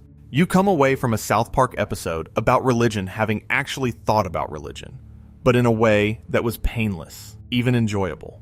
And that painless engagement with heavy topics is deeply addictive because it satisfies an intellectual need without the emotional cost that usually comes with confronting these questions directly. And look, I'll be honest, some of the show's religious episodes make me uncomfortable. The Muhammad episodes, which we discussed earlier, crossed a line for a lot of people. The death threats that Parker and Stone received were real. The censorship was real. The consequences were real. And I think the show's willingness to push into territory that genuinely dangerous, territory where making a cartoon can get you killed, is both the bravest and the most reckless thing about it. And I'm not going to pretend I have a neat answer about whether it was worth it. What I will say is that the knowledge that South Park operates without a safety net, that the people making it are genuinely putting themselves at risk for the comedy, adds an element of stakes to the viewing experience that no other animated show can match. You're not watching something safe. You're watching something that might have consequences. And that frisson of real-world danger makes every episode feel more important than it probably is. Which, of course, makes you watch more. Because important things demand attention. And attention is the currency of addiction. I want to pivot now to something I've been thinking about for a while, which is the role of the internet in South Park addiction. Because I think the internet and South Park have a symbiotic relationship that has amplified the show's addictive properties exponentially. South Park was one of the first shows to go viral, in the original sense of the word. The 1995 Spirit of Christmas short spread through early internet file sharing and VHS copies before the concept of viral media even existed. Brian Graydon sent it to 80 people, and it ended up being seen by millions. That's not marketing. That's organic spread. And that same organic quality has characterized the show's relationship with the internet ever since. South Park clips, quotes, and references dominate social media. Reddit threads about South Park theory and Reeresis have thousands of comments. YouTube compilations of specific characters, themes, or joke types have millions of views. Fan wikis contain encyclopedic amounts of information about every episode, every character, every background gag. And all of that internet content serves as a gateway drug.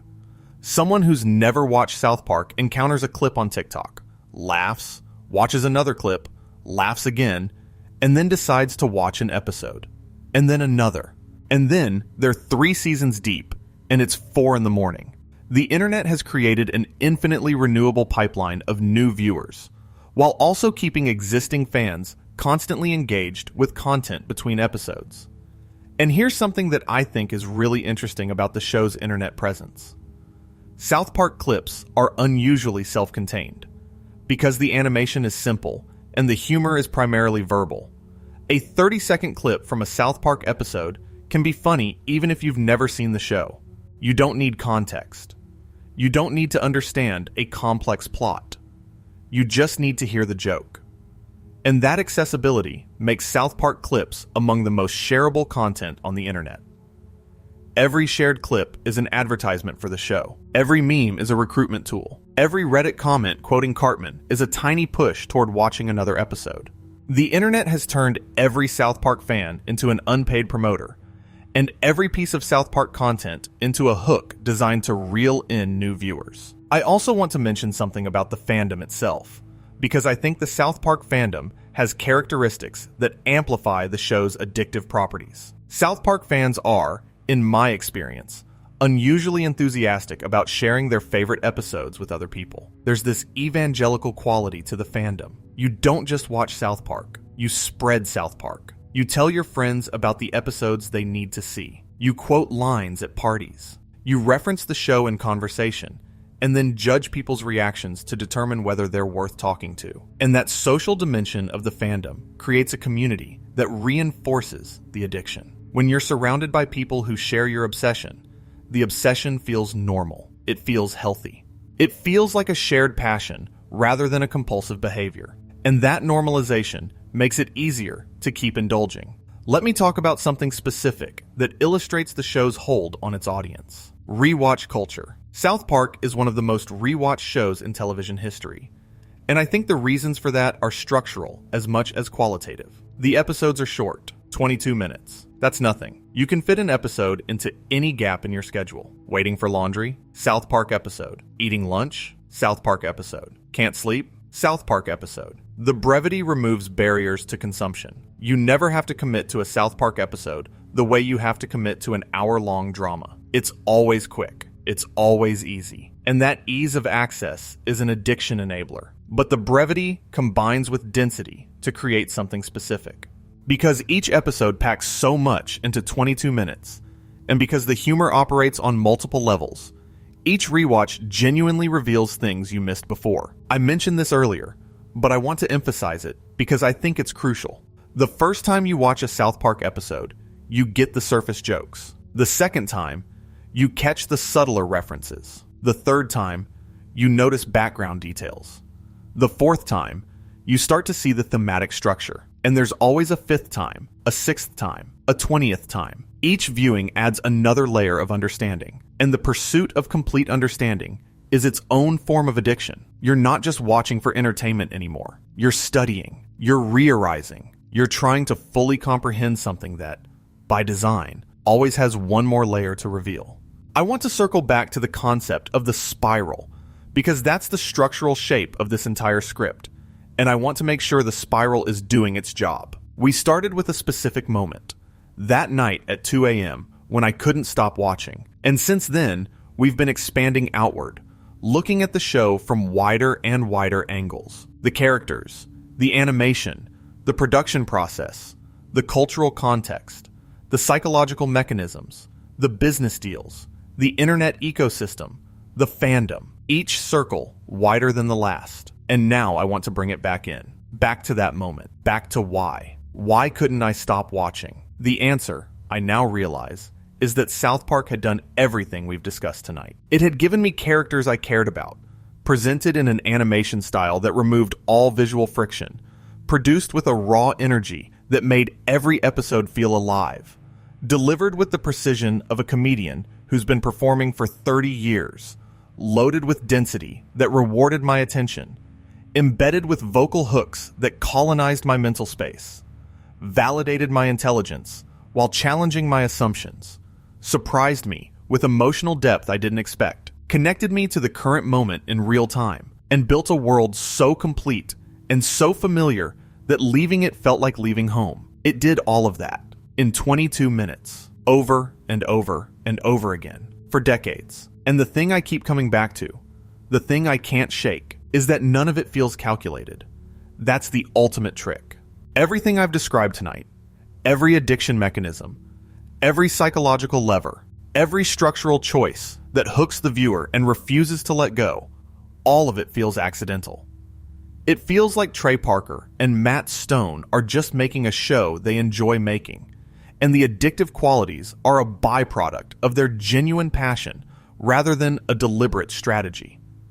And that perception of authenticity is the final layer of the addiction, because calculated entertainment, no matter how well executed, always has a ceiling. At some point, you sense the manipulation and you pull back. But entertainment that feels genuinely motivated by love, by passion, by the simple joy of making something, has no ceiling. There's no point where the manipulation becomes visible because there's no manipulation defined. It's just two guys making a show, making each other laugh, and inviting you to laugh with them. That's why South Park is addictive, not because of what it does to you, but because of what it is. And I realize I've been talking for a long time now, but there's one more thread I need to pull before I move on, and it has to do with what I'd call South Park's anti-perfectionism. This show is not perfect. It's never tried to be perfect. Episodes vary wildly in quality. Some seasons have clear, weak stretches. The serialization experiment of season 20 didn't fully work. Some celebrity parodies haven't aged well. Some episodes rely too heavily on shock value without the substance to back it up. And the show knows this. Parker and Stone have openly discussed episodes they're not happy with. They've talked about the pressure of the 6-day cycle and how it sometimes results in episodes they wish they'd had more time on. And that openness about imperfection is, paradoxically, another addiction mechanism. Here's why. Perfection is alienating. When something is too polished, too flawless, too carefully constructed, it creates distance between itself and the viewer. You admire it, but you don't connect with it. Imperfection is intimate. When you can see the rough edges, when you can feel that the creator was struggling, when you can tell that not everything went according to plan, you connect with the work on a human level. You see yourself in it, your own rough edges, your own struggles, your own imperfections reflected back at you, and that reflection creates a bond. South Park's imperfections make it feel approachable. They make it feel like something a real person made, not a committee or an algorithm. And that feeling of human connection is the deepest and most durable form of addiction there is. I've been thinking about this all night, about imperfection and authenticity, and why the messiest things in life are often the ones we love the most. And I keep landing on the same conclusion. We're addicted to South Park because it's messy, because it's crude, because it sometimes gets things wrong and then admits it, because it looks like it's made of paper, because the voices are done by two guys doing silly voices, because the animation is deliberately terrible, because the jokes are sometimes brilliant and sometimes juvenile, and sometimes both at the same time, because it doesn't care about being prestigious or respectable or tasteful, because it cares deeply about being honest. And honesty is messy. Honesty is crude. Honesty looks like construction paper and sounds like a kid saying something he shouldn't. And we are addicted to it because the world gives us so little of it. I want to take a detour here to talk about something I haven't mentioned yet, and I think it's a huge part of why this show creates compulsive viewers. The way South Park handles friendship. Because under all the profanity, the satire, the toilet humor, and the social commentary, South Park is fundamentally a show about 4 friends. And the friendship between Stan, Kyle, Cartman, and Kenny is one of the most complicated, most realistic, and most emotionally resonant friendships in television. These kids don't always like each other. Cartman actively torments Kyle on a regular basis. Stan sometimes checks out emotionally. Kenny is literally sidelined by death for much of the series. And yet they keep showing up. They keep standing at that bus stop together. They keep going on adventures. They keep being friends. Even when friendship is messy and painful, and sometimes makes no sense.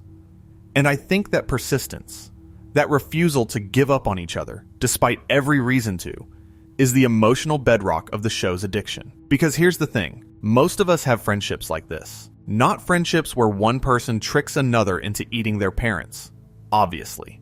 But friendships that are complicated. Friendships where you don't always like the other person. Friendships that survive despite misunderstandings, disagreements, betrayals, and long silences. South Park captures that reality better than almost any show I've ever watched. The boys' friendship isn't idealized. It's rough-edged and often hostile and sometimes genuinely painful, but it endures. And watching it endure is comforting. It tells you that your own complicated friendships are normal. That friendship doesn't have to be perfect to be real. And that message, delivered through crude construction paper animation and profane 8-year-olds, is more affecting than it has any right to be. The Kyle Cartman relationship is the most fascinating dynamic in the show, and I think it's worth examining in the context of addiction, because this relationship is itself addictive. You keep watching to see what happens next between them. Will Cartman go too far? Will Kyle finally snap? Will there be a moment of unexpected connection between them? The show has spent nearly 3 decades building this relationship, layer by layer, episode by episode, and the accumulated weight of all those interactions means that every new Kyle Cartman scene carries the gravity of every scene that came before it. A simple exchange in Season 25 resonates with echoes of exchanges from Season 3, and that cumulative resonance creates a depth that keeps you invested. You're not just watching 2 characters argue. You're watching 2 characters who have been arguing for your entire viewing life continue to argue, and you need to see how it ends. Except it never ends. It never resolves. And that permanent irresolution is one of the most addictive things about the show. And then there's the Stan-Kyle friendship, which is the emotional anchor of the entire series. Stan and Kyle are best friends. Super best friends, as the show itself has called them. They're the characters who represent the show's genuine heart. When Stan is upset, Kyle is there. When Kyle is in trouble, Stan helps. And the show protects this friendship with a ferocity that it applies to almost nothing else. Stan and Kyle can fight. They can disagree. They can even temporarily fall out. But the show always brings them back together. And that reliability, that assurance that at least one thing in this chaotic, offensive, unpredictable show will remain constant, is deeply comforting. It's the anchor that keeps you tethered to the show during its wildest swings. No matter how far South Park goes, no matter how extreme the satire, or how dark the comedy, you always know that Stan and Kyle will be standing at the bus stop together at the end.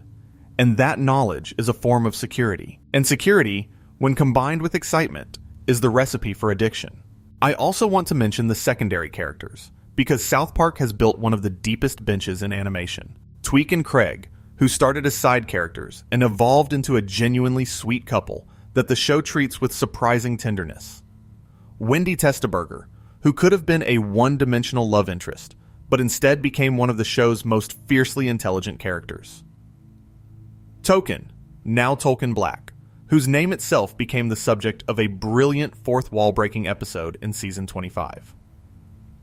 PC Principal, who started as a villain and evolved into a complex character who's wrong about some things and right about others. Each of these characters adds another reason to keep watching, another relationship to track, another arc to follow, another voice to miss when they're absent. The show's character bench is so deep that even die-hard fans have favorites among the secondary cast, and those personal attachments create individualized addiction. Everyone's hooked for slightly different reasons. Everyone has their own character they can't get enough of. And that diversity of hooks ensures that the show appeals to the widest possible range of viewers while making each viewer feel like the show is speaking directly to them. Okay, I know I said I was going to talk about one more episode a while back, and I technically talked about You're Getting Old already, but I lied. I have one more, and it's the movie. Because I think South Park Bigger, Longer, and Uncut, released June 30th, 1999, is the ultimate expression of the show's addictive power, and I want to explain why. The movie was produced on a budget of $21 million and grossed $83 million worldwide. It held the record for highest-grossing R-rated animated film for years. It was nominated for an Academy Award. It featured songs written by Trey Parker and Mark Shaman that are, and I Will Die on This Hill, better than most of what Broadway was producing at the time. Blame Canada was performed at the Oscars by Robin Williams, who put tape over his mouth when the profanity came. It lost to Phil Collins, and South Park responded by mercilessly mocking Collins in multiple subsequent episodes. That's the show in microcosm. Take a swing at us, and we'll swing back harder. But the movie's addictive power isn't just about the quality of the songs or the comedy. It's about what the movie proves about the show's elastic potential. South Park, in its 22-minute format, is already dense. But given 90 minutes and a theatrical budget, it becomes something else entirely. The movie is a full-on musical comedy with genuine emotional stakes, complex satire about censorship and free speech, a literal war between the United States and Canada, and a climax that involves heaven, the underworld, and the entire population of South Park. It's overwhelming in the best way. It's too much. Deliberately, joyfully, aggressively, too much. And watching it is like taking a concentrated dose of the show's addictive formula. Everything you love about South Park, amplified and accelerated. And afterward, you want more. You go back to the show. You start rewatching episodes. The movie is a gateway back into the series, and the series is a gateway back to the movie. They feed each other. Another cycle, another loop, another layer of the addiction. Let me also talk about the Paramount Plus specials, because these represent the most recent evolution of South Park's addictive strategy. Starting in 2021, Parker and Stone began producing made-for-streaming movies exclusively for Paramount Plus. The Pandemic Special and South Park Vaccination Special aired on Comedy Central, but subsequent specials like Post-COVID, The Return of COVID, The Streaming Wars, and others were Paramount Plus exclusives. And these specials do something interesting to the addiction. They expand the world. The post-COVID specials jump forward in time and show the boys as adults. The Streaming Wars specials satirize the media landscape that South Park itself exists within. They give you more of the characters you're addicted to, in new contexts, with new dynamics. And the streaming exclusive model means that if you want your fix, you have to stay subscribed. You have to maintain your access. The addiction isn't just psychological anymore. It's contractual. You're paying a monthly fee to ensure that you can always get another hit of South Park whenever you need one. And that financial investment, however small, further commits you to the show. You're not going to cancel your subscription when there might be a new South Park special next month. You're not going to walk away from content you're already paying for. The streaming model turns addiction into obligation, and obligation into habit, and habit into identity. I want to mention one more thing, and it's about the show's sound design, because I don't think this gets enough attention. South Park doesn't have a traditional score for most of its episodes. The music is sparse, the sound effects are minimal, and that sparseness is, I believe, another addiction mechanism. Because when the show does use music, it hits so much harder than it would if there were a constant soundtrack. The use of Fleetwood Mac's Landslide at the end of You're Getting Old. The use of Come Sail Away by Styx as the recurring song that plays whenever Cartman starts singing and can't stop. The original musical numbers that pop up in specific episodes. These musical moments land with enormous emotional force precisely because the show is usually so sonically stripped down. The contrast makes the music memorable. And memorable music, as we've discussed, is a colonizer of mental space. Every time you hear Landslide on the radio, you think of Stan. Every time you hear Come Sail Away, you think of Cartman. The show has hijacked your relationship with existing music, adding a layer of association that can never be removed. That's permanent. That's deep. That's the kind of hold that only the most addictive things in the world can achieve. And while we're talking about sound, I should mention the theme song, Going Down to South Park by Primus. That bass-heavy, distorted, deliberately weird opening theme that has been remixed and modified multiple times over the show's run. The theme song sets the tone before a single word of dialogue is spoken.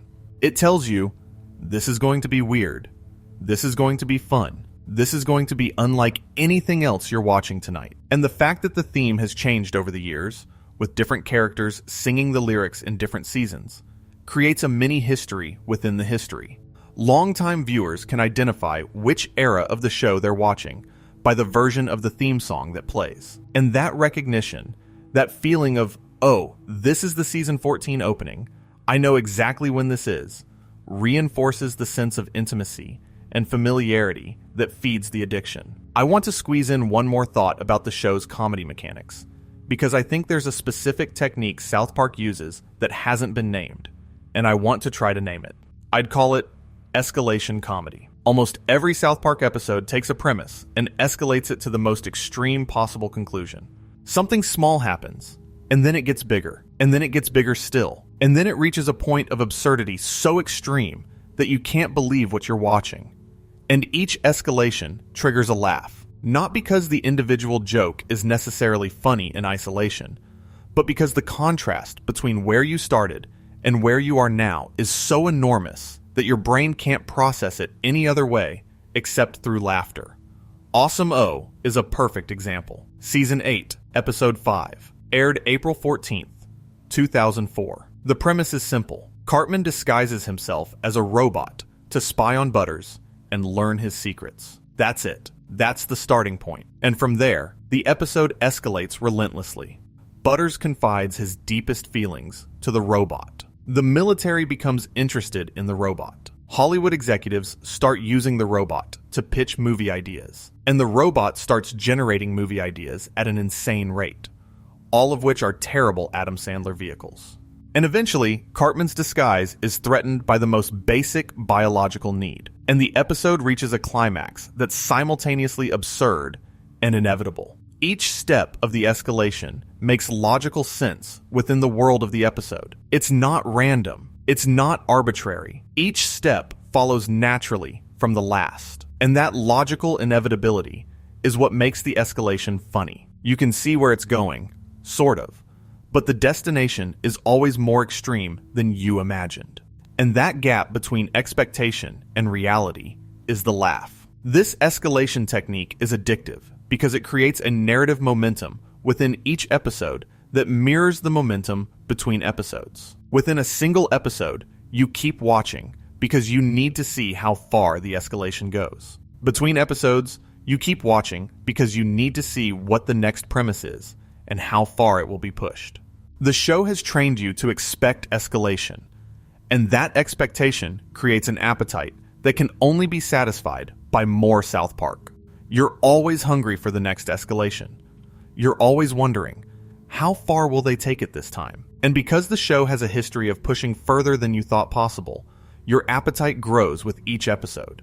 The more South Park you watch, the more extreme your expectations become, and the more you need the show to meet those expectations. That's an escalation of addiction itself. The addiction feeds on itself, growing larger with each consumption cycle. And here's something I find genuinely remarkable. After 28 seasons, 338 episodes, 7 streaming specials, and a feature film, the show can still surprise me. It can still take a premise somewhere I didn't expect. It can still escalate beyond my expectations. That's nearly 3 decades of escalation, and the ceiling hasn't been reached. The well hasn't run dry. Trey Parker and Matt Stone are still finding new ways to push further, shock harder, and make me laugh at things I didn't think I'd laugh at. And that ongoing capacity for surprise, that refusal to plateau, is maybe the single most addictive thing about the show, because it means there's no end point. There's no episode where you can say, okay, they've done everything they can do.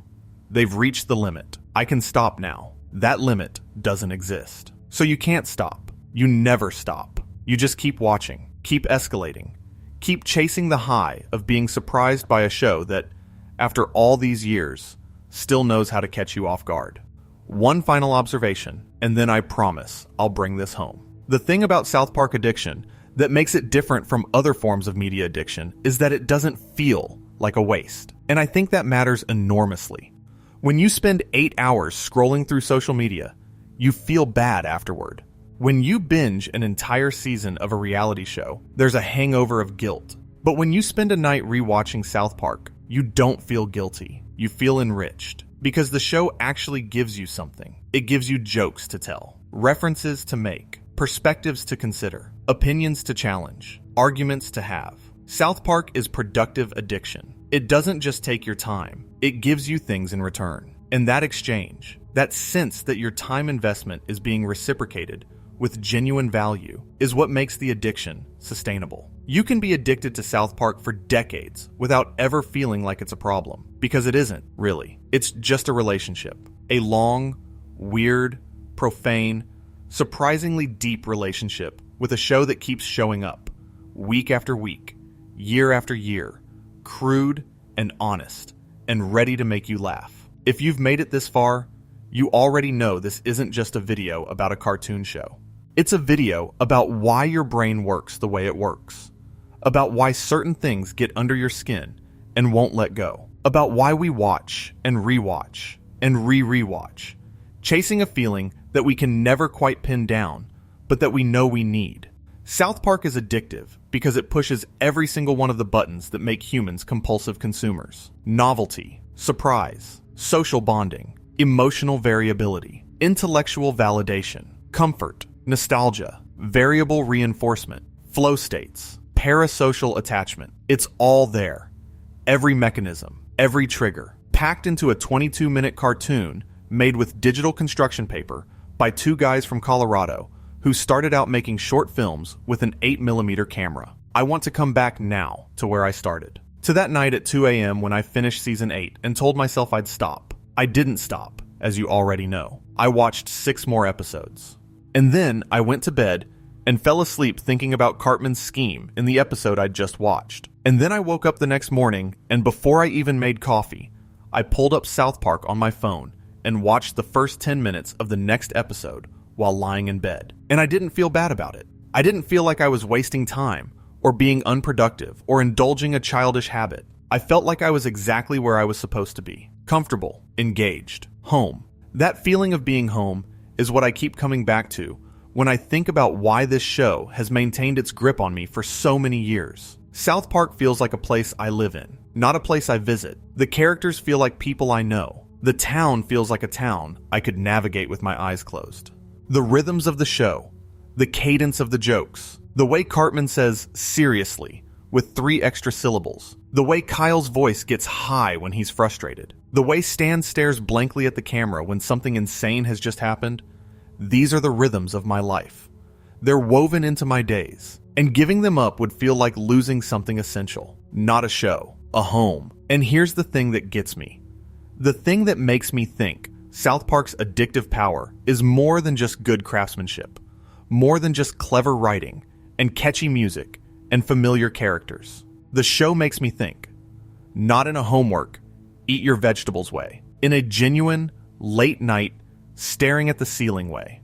After watching certain episodes, I lie awake, thinking about what the show said, about whether it was right, about what I think about the issue it raised, about whether my initial reaction was the correct one, or whether the show showed me something I hadn't considered. Man Bear Pig made me think about climate change denial in a way that no documentary ever did. And then Time to Get Cereal, years later, made me think about it again, from a completely different angle, because the show acknowledged that its original take might have been wrong. A show that admits when it's wrong. That's rare. That's almost unheard of. And it's addictive because it means the show is growing, evolving, changing its mind. Just like a real person. You keep watching because you want to see what it thinks now. You want to see how its perspective has shifted. You want to have that conversation again. I want to bring up one more episode, and then I'm going to start wrapping this up. You're getting old. We talked about it earlier. Stan turns 10. Everything sounds like garbage.